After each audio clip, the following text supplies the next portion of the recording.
Nas aulas passadas nós aprendemos como construir classes, nós desenvolvemos a classe aluno e aluno pós para o entendimento do que é a questão do encapsulamento de dados, a questão dos construtores, os métodos set e get, também a criação dos métodos matricular e frequência. Então tudo isso foi definido nas aulas passadas. Nessa aula nós vamos aprender a interação entre duas ou mais classes. No caso nós vamos aprender com duas, mas entendido essa questão de como relacionar duas classes, para relacionar 3, 4, 5, vai ser muito fácil. Os objetos não existem sozinhos, eles não podem interagir com eles mesmos, somente. Então, quando a gente está criando classes, nós estamos criando classes e respectivos objetos dessas classes para eles interagirem entre si. Então, você, sozinho, você, aluno, você não interage somente com você. Você vai interagir com a classe professor, com a classe turma, com a classe disciplina e com vários outros objetos de um sistema. Então, nessa aula nós vamos construir uma classe turma, e nessa classe turma nós vamos fazer uma interação entre aluno e turma. Vamos entrar aqui na classe turma, e aqui dentro da classe turma, o que eu posso fazer para criar alunos dentro da classe turma? Talvez com o seu conhecimento atual você faria private, string, alunos. Está correto fazer isso? Não está. Por que não está correto fazer isso? Porque aqui você está definindo uma variável só, que vai conter todos os alunos dentro de uma string. Ou seja, os dados que vão entrar aqui vão ser André, idade 20, sexo masculino. Vou colocar uma barra aqui só para a gente saber que vai começar um outro aluno. João, 30, sexo masculino. Vou colocar outra barra para dizer que ia começar um novo aluno. Por que está sendo feito desse jeito?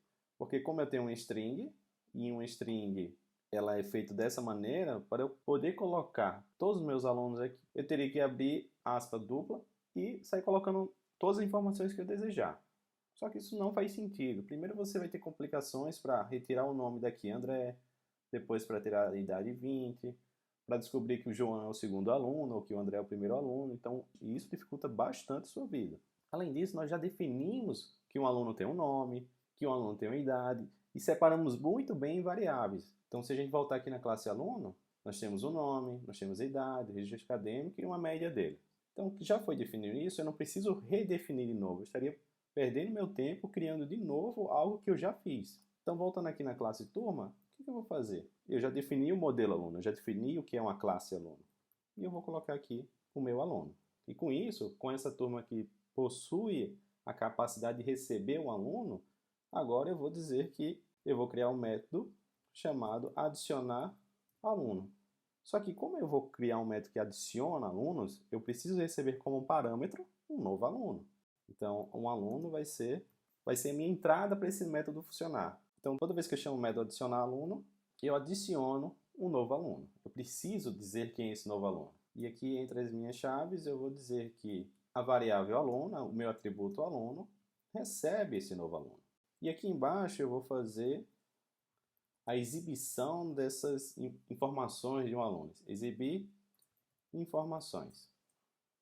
Eu poderia dizer qual é o aluno que eu queria mostrar como entrada, mas eu vou mostrar tudo que tiver dentro da variável aluno.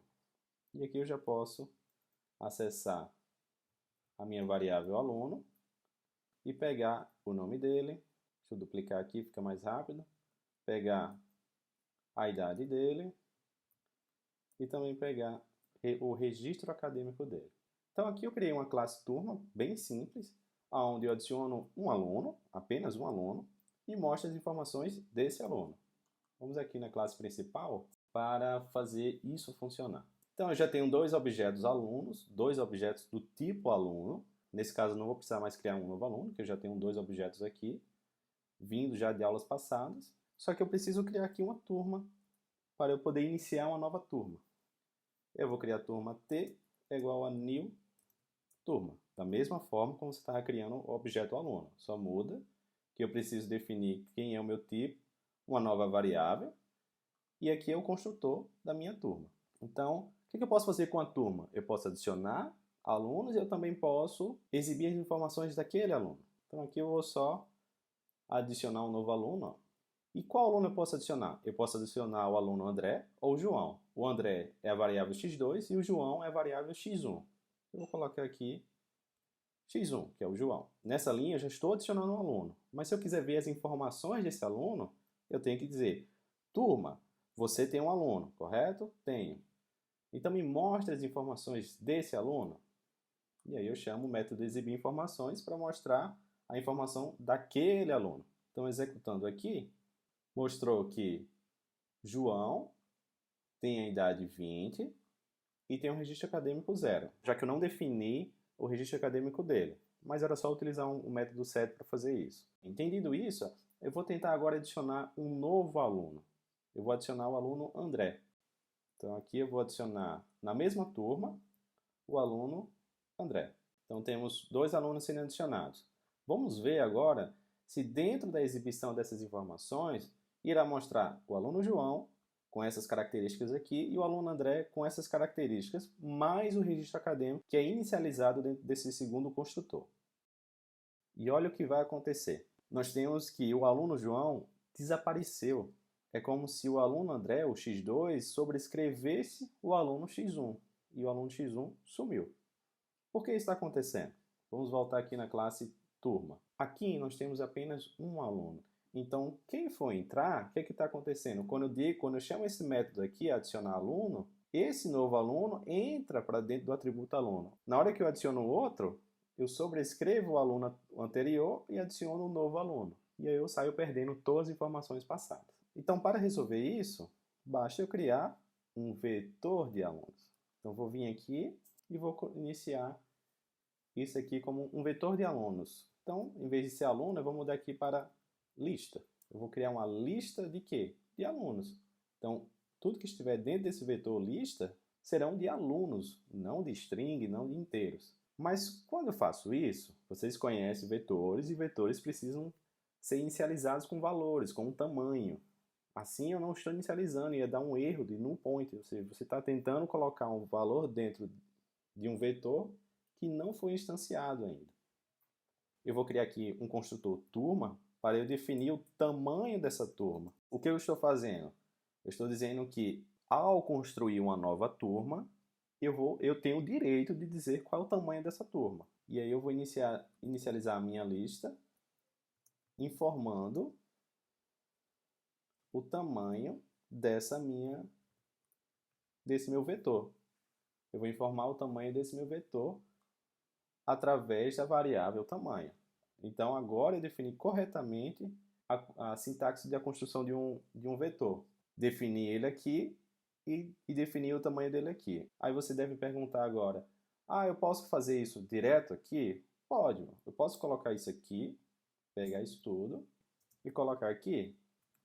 Só que aqui eu não tenho a variável tamanho, eu teria que dizer 30. Agora eu construí um vetor lista, dizendo que esse vetor lista tem 30 alunos lá dentro. Mas se eu fizer isso, toda vez que eu construir uma turma, obrigatoriamente ele começa com 30. Por isso que eu não defino isso aqui. Eu quero construir turmas que possam ter 10 alunos, 15 alunos, 8 alunos. Então, quando eu tenho um construtor e passando uma variável, aí você tem total controle quando você for construir a sua turma. Por isso que eu vou deixar dessa maneira. Um outro ponto que nós temos que perceber aqui, quando eu crio essa variável tamanho, é que se eu for adicionando aluno, mais aluno, mais aluno, mais aluno, vai chegar a hora que meu vetor vai extrapolar, e eu não posso deixar isso acontecer. Então, eu vou criar mais 2 variáveis aqui, uma dizendo que vai ser o tamanho atual, e toda turma começa com 0, né? E aí eu vou adicionando alunos, e a capacidade dessa minha turma, que vai ser o próprio tamanho. Por que eu tenho que informar isso aqui? Porque na hora que eu defino esse valor aqui, tamanho, e esse tamanho vem aqui para 30, eu perco a informação qual o tamanho desse vetor aqui. Tem até como eu recuperar, mas para deixar bem claro aonde está a informação da capacidade da minha turma, eu criei essa variável. Na verdade, não está criado porque eu não defini aqui em cima. Então, para finalizar essa construção dessas variáveis, Eu só vou dizer aqui o tamanho atual e a minha capacidade, e aí o erro desaparece. Então, o tamanho atual define quantos alunos eu tenho atualmente, quantos alunos eu adicionei até então, e a capacidade é o tamanho da minha turma. E agora eu preciso reformular o método adicionar aluno. Além de adicionar essa verificação, para não extrapolar os alunos, com o tamanho atual e a capacidade, dessa maneira que está aqui, está incorreto, porque um novo aluno não vai ser adicionado na variável aluno ou na variável lista, quer dizer. Porque lista agora é um vetor. Em um vetor, você coloca informações dentro de casinhas, né? Então, assim seria a forma correta. Eu vou dizer que o novo aluno vai entrar sempre na casa zero. Perceba, é a mesma coisa que eu estou fazendo quando estava anteriormente. Sempre eu vou substituir o aluno que estava na casa zero pelo novo aluno. Então, como é que eu faço para ir adicionando alunos pelas várias casinhas que esse vetor possui? Eu vou dizer que a minha lista, o meu novo aluno, ele vai ser adicionado no tamanho atual. Então, o que está acontecendo? O meu tamanho atual começou com 0. Então, quando o novo aluno chega, ele vai ser atribuído na posição 0 do meu vetor. Lembrando que o vetor começa de 0 até o tamanho menos 1. Então, se eu definir esse tamanho aqui com 30, a última casinha que pode ser acessada ou colocado o valor vai ser a casinha 29. Então, adicionei na posição 0, ó, já que ele está começando com 0, o novo aluno. E digo que o tamanho atual não é mais 0 agora. Já que adicionar um novo aluno, eu vou incrementar o meu aluno. Para quem não conhece esse operador, é como se eu estivesse adicionando mais um na minha variável tamanho atual. Ou seja, eu pego o valor atual dela, 0, e adiciono mais um. Ou é a mesma coisa que você está fazendo isso aqui. Que também é a mesma coisa que você está fazendo isso aqui. Tá? Os três dão no mesmo. Deixa eu só colocar aqui também diz, para não ficar, para vocês se acostumarem a utilizar essa palavrinha-chave. Só que eu falei que a gente poderia verificar se eu não vou extrapolar a capacidade dessa turma. Então, antes de eu fazer isso, antes de adicionar o aluno, eu tenho que verificar. Ó, se o meu tamanho atual ele for menor ou igual à minha capacidade, aí eu posso adicionar. Aí eu posso fazer isso que está aqui dentro. Então, esse teste aqui é só para saber se eu extrapolei. Mas quando eu extrapolar, eu vou dizer que turma lotada, beleza? E como é que eu faço para mostrar as informações de aluno por aluno? Então, vou voltar aqui, vim aqui no método exibir informações. Como agora eu tenho um vetor, e um vetor para você percorrer esse vetor, você vai precisar usar uma estrutura de repetição, já que é a mesma execução várias vezes. Então, vou usar aqui um for para isso. Eu vou criar a variável i, ou qualquer outra variável que você queira, e vou dizer que ela vai começar na casinha 0 do meu vetor e vai até a casinha tamanho atual. Por que não capacidade? Porque se você disser que a capacidade for 40 e você adicionou um aluno, então quando ele for tentar chamar o segundo aluno, ele vai dar um erro de null pointer, ou seja, você está tentando acessar uma informação que ainda não existe, mas você está dizendo que existe. E se eu colocar tamanho atual, por que fica correto? Porque aí ele só vai mostrar os alunos que realmente foram adicionados. Para finalizar aqui, e mais. E dentro do meu for, o que eu vou fazer aqui? Eu não vou mais acessar o aluno, eu tenho que acessar a lista de alunos, né? Então aqui lista, e aí eu vou dizer, dessa casinha, acesso o aluno dessa casinha, e acesso o aluno, o registro acadêmico dessa casinha. Isso aqui, apenas lista, ele está me trazendo todos os alunos. Quando eu chamo a variável lista, ele vai trazer todos os alunos. Ah, eu quero o aluno 5. Então, você vai trazer 4 porque é 5 menos 1. Certo? Então, para você não fazer isso, para você não ter que sair colocando 0, depois 1, depois 2, certo? Quem está fazendo isso para você aqui, ó, é o próprio for.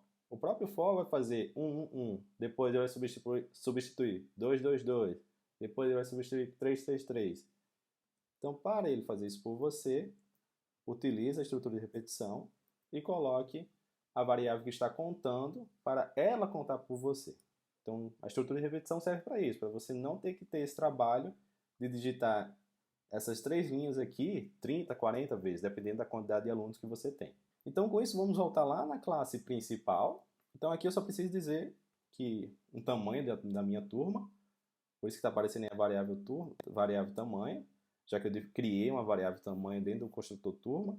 Aqui eu posso dizer o tamanho que eu quero. Vou colocar aqui 5 alunos, que já atende essa capacidade aqui para esses 2 alunos. Vamos ver se realmente exibe as informações do aluno X1, que é o aluno João, e o aluno X2, que é o aluno André. Agora sim mostrou o primeiro aluno, X1, João 20 e o registro acadêmico dele 0, André 40 e o registro acadêmico dele 1, 2, 3, 4, 5. E com isso nós finalizamos a parte de interação entre objetos ou entre classes.